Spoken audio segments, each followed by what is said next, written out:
Benyamin Netanyahou jure de riposter. Le raid meurtrier qui a coûté la vie à 12 enfants sur le plateau du Golan exacerbe les tensions entre Israël et le Hezbollah, qui nie être à l'origine de la roquette tirée depuis le Liban.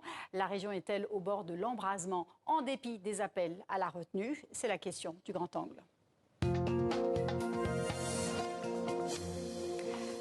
Pour en parler, Joseph Baou est avec nous en direct du Liban. Joseph Baou, bonjour. Vous êtes directeur de l'Institut Issam Fares. Vous enseignez les relations internationales à l'Université américaine de Beyrouth. Israël affirme que toutes les lignes rouges ont été franchies. Quelles sont les réactions au Liban? Est-ce que c'est considéré comme de la pure rhétorique ou est-ce que ces menaces sont prises au sérieux? Bonsoir tout d'abord et merci de m'accueillir. Non, bien sûr qu'elles sont prises au sérieux. Ce n'est pas de la rhétorique, mais non plus, on n'est pas à la veille, disons, de la guerre généralisée dans la région. C'est un tout petit peu la rhétorique habituelle, que ce soit celle d'Israël ou celle du Hezbollah. À chaque fois qu'un seuil est franchi dans cet échange de feu entre Israël et le Hezbollah depuis le 8 octobre, on a des déclarations semblables israéliennes, mais somme toute, finalement, les actions reviennent à une proportion, je dirais, non pas acceptable, mais à une proportion plus ou moins connue. Alors, pour revenir un tout petit peu à l'analyse. Tout d'abord, il y a une chose qui est évidente, c'est que le Hezbollah, dans ce tir de roquette, un missile ou une roquette en fait sur Majd el-Shams, a quand même, je crois, très vite compris qu'il avait franchi quelque chose d'inacceptable. Je pense qu'on peut faire l'hypothèse, sans trop se tromper, que le Hezbollah ne voulait pas cette action. Cette action est d'une certaine façon involontaire. En tout cas, les victimes sont involontaires. Le Hezbollah a très très vite sorti un communiqué extrêmement apologétique, c'est-à-dire s'excusant de façon très forte, ce qui ne lui ressemble pas. La deuxième chose qu'il faut noter, c'est quand même, il y a quand même un tout petit peu, je dirais, de culot israélien et chez Netanyahou de vouloir quand même venger la frappe sur un territoire israélien occupé. Il faut rappeler à nos téléspectateurs que le Majd el-Shams est un village du Golan occupé. Les 12 ou 13 victimes des enfants, et c'est horrible, sont des individus de nationalité syrienne et donc ils ne sont pas israéliens. Que Netanyahou veuille venger des victimes qu'il occupe lui-même, bon, c'est peut-être très bien de son point de vue, mais il faut quand même remettre les choses un tout petit peu en place. Troisième chose, je crois qu'aujourd'hui, 3-4 jours après cette frappe, il est évident de tous les côtés qu'on s'attend, en tout cas au Liban, à une frappe israélienne conséquente, probablement sur une série de cibles importantes du Hezbollah, pas Beyrouth probablement, peut-être un tout petit peu plus loin. Très probablement le Hezbollah ripostera à cette frappe. Et je crois que la partie américaine qui aujourd'hui s'active entre Israël et le Hezbollah s'est bien assurée que tout sera chorégraphié d'une certaine façon pour rester dans les limites qui font qu'un conflit généralisé ne suivra pas. Ceci étant, et la frappe de Majd el-Shams le montre, les erreurs de calcul, les erreurs d'appréciation sont toujours très possibles dans ce cas de figure et il faut espérer que cette fois l'échange restera quand même dans les limites agréées par les deux parties. Donc vous pensez qu'à ce stade-là, on ne peut pas craindre, on ne doit pas craindre une action plus frontale, ou en tout cas un conflit plus frontal entre Israël et le Hezbollah. Vous pensez que pour le moment, chacun joue sa partie, mais que tout cela restera dans un cadre qui sera relativement bordé? Je crois que oui, parce qu'en fait, ces questions que nous débattons en ce moment, maintenant vous et moi, on les débat constamment depuis le 8 octobre 2023. Donc ce n'est pas la première fois, ce ne sera pas la dernière fois. On a eu des pics de tension extrêmement forts, le plus important étant celui, si vous en souvenez, après la frappe contre le consulat iranien à Damas et quand même l'entrée en guerre de l'Iran contre Israël avec une nuit d'envoi de drones, etc. Et tout cela est revenu finalement dans les proportions, je dirais, d'avant.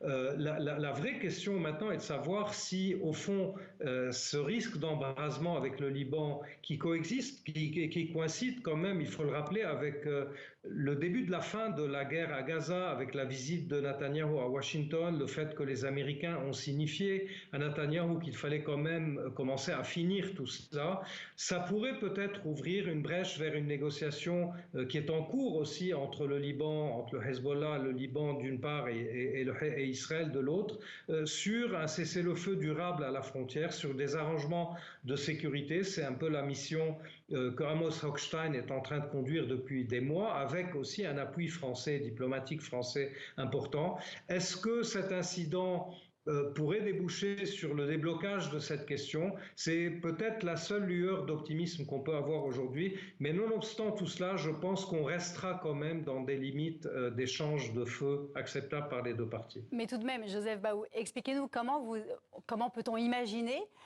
que cet incident va donner lieu à un accord, ou en tout cas à progresser d'un point de vue diplomatique sur un cessez-le-feu. Est-ce que vous pensez... savez, dans ce conflit, dans cette région, tout comme dans d'autres, c'est toujours parfois le pas de trop qui fait qu'on recule. C'est-à-dire lorsqu'on s'approche de la limite à partir de laquelle on sait qu'on risque de basculer dans l'affrontement qu'on ne veut pas.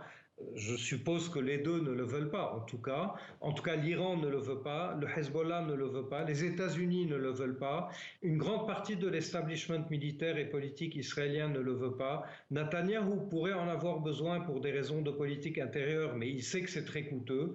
Donc si on met tout ça à côté, ce n'est pas la première fois que l'action de trop, la goutte de sang de trop, fait parfois sentir aux deux parties qu'elles se sont approchées trop fort du gouffre et que donc ils reculent en arrière. On a eu cela en 96, par exemple, entre Israël et le Liban. On a eu cela le jour de l'attaque contre le consulat iranien.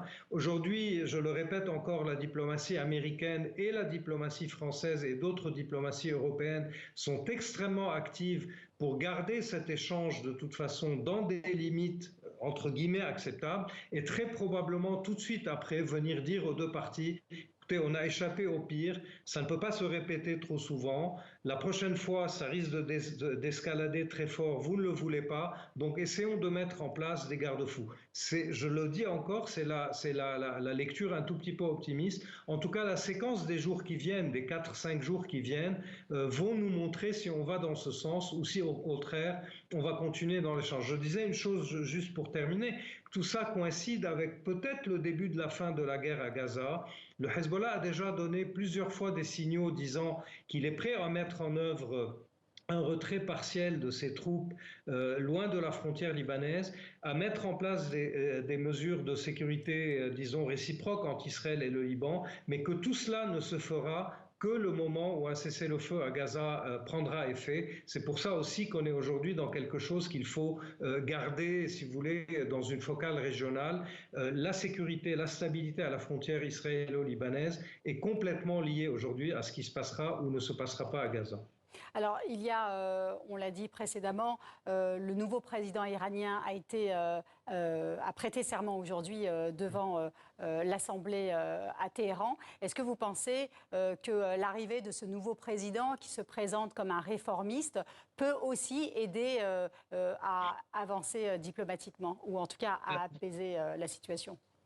De façon très concrète et très directe, non, parce qu'en fait, la décision en politique étrangère, surtout pour la guerre et la paix, n'est pas entre les mains du président dans le système iranien, elle est entre les mains du guide suprême et des pasdaran, des gardiens de la révolution, mais nonobstant, néanmoins, le président et son profil, la façon dont il a été élu et accueilli par l'establishment, disons, des durs en Iran, laisse penser que l'Iran a envie peut-être d'ouvrir une nouvelle page avec le monde occidental, en tout cas sur le dossier nucléaire.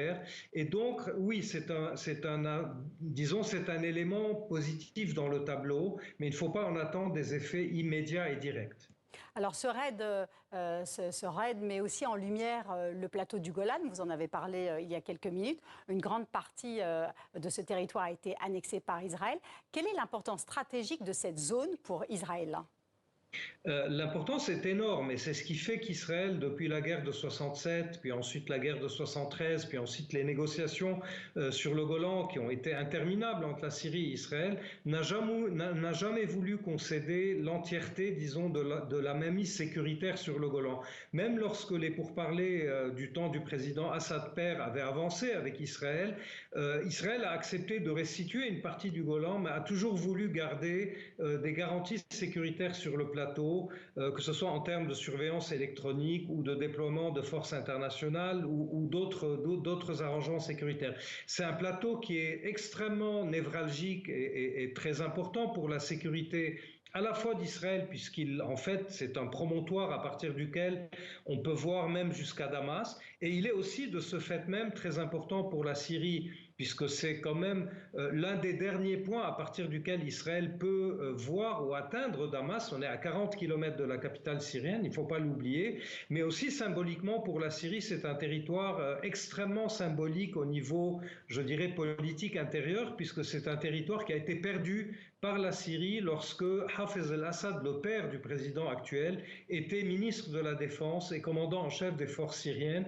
Et donc c'est lui qui est un peu responsable de la perte de ce territoire. Donc pour les deux parties, c'est quelque chose qui dépasse, disons, la superficie somme toute restreinte du plateau du Golan.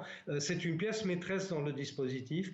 Le fait qu'il ait été annexé par la Knesset israélienne en 81-82 n'arrange pas les choses puisqu'aujourd'hui, légalement, ce n'est plus un territoire qui est négociable du point de vue israélien, même s'il reste négociable du point de vue du droit international et du point de vue syrien. Et donc, le fait qu'aujourd'hui, le Hezbollah involontairement a rouvert la question du Golan est, je crois, un élément extrêmement important dans la dynamique du conflit israélo-arabe en général. Alors, on estime à plus de 30 le nombre de colonies juives sur le plateau du Golan. 20 000 juifs cohabitent aux côtés de 20 000 autres arabes druzes. Qui sont ces druzes qui refusent la riposte d'Israël, qui refusent qu'Israël poursuive ses actions à la suite du décès des 12 enfants Alors tout d'abord, ils ne sont pas tous unanimes dans le refus et c'est un des points, à mon avis, essentiels dans ce clivage interdruze, parce que ça c'est une autre composante de ce qui est en train de se jouer sur le Golan. Les Druzes, en gros, c'est une secte religieuse extrêmement ésotérique, très mystérieuse, qui est petite en nombre, mais importante géopolitiquement, parce qu'elle est en fait distribuée à cheval entre le Liban, la région de l'est du Liban, la montagne du Liban, la montagne du sud-ouest syrien et le Golan israélien. Et donc c'est une communauté un tout petit peu à cheval qui est en fait symbolique de l'écheveau, si vous voulez, des relations très compliquées dans cette région. C'est une communauté, comme je le disais, très ésotérique, très fermée, très mystérieuse et qui, d'habitude, sans être très simpliste, a une pratique politique qui consiste d'habitude à, disons, cacher son opinion réelle pour épouser un tout petit peu la force dominante sur le lieu dans lequel ils vivent et pour protéger la communauté et sa survie. C'est une communauté qui a été constamment en danger depuis, je dirais, les années 700, hein, on parle de quelque chose de très ancien, et c'est un peu cette pratique politique qui a permis à une communauté très petite de continuer à naviguer, à survivre de façon extrêmement intelligente et extrêmement agile, parfois même au prix de compromis et de compromissions très bizarres, si on rentre dans les détails. Mais aujourd'hui, elle est extrêmement, je dirais, mise à mal, parce qu'aujourd'hui, en gros, la communauté druze au Liban, qui colle à la rhétorique du Hezbollah est quand même obligé de prendre en compte qu'il y a eu une douzaine enfin 12 ou 13 jeunes enfants druzes qui ont été tués. La communauté druze en Syrie est-elle plus ou moins du côté du régime syrien, donc supposément anti-israélienne, mais en même temps, la guerre en Syrie contre le régime de Bachar al-Assad, guerre qui était appuyée, je dirais, par les Druzes du Liban et Walid Jumblat, fait qu'aujourd'hui, vous avez 3 pièces du puzzle druze dans la région qui sont extrêmement en porte-à-faux et de façon extrêmement complexe. Donc cette dynamique est importante. Je n'exclus pas personnellement, mais c'est une hypothèse que je fais depuis quelques jours, qu'Israël essaye aussi de jouer sur les clivages intra-druzes pour essayer peut-être de monter une partie de la communauté druze au Liban contre le Hezbollah Hezbollah, essaie je dirais, d'engluer le Hezbollah dans une sorte de conflit ou de bisbille intra-libanaise. Tout cela, on le verra dans les jours qui viennent, encore une fois. Mais jusque-là, je dirais que le pire est évité au niveau intra-druze. La position que vous citiez tout à l'heure, c'est-à-dire le fait que les Druzes hier sur le Golan ont quand même réservé un accueil extrêmement froid, même à la limite insultant à Bibi Netanyahou, qui a fait une visite sur le plateau, laisse penser que les Druzes ont très bien compris que le danger de la scission était là et qu'il ne fallait surtout pas qu'ils cèdent à cette tentation. Merci beaucoup, Joseph Baou, d'avoir répondu à nos questions. C'est moi qui vous remercie.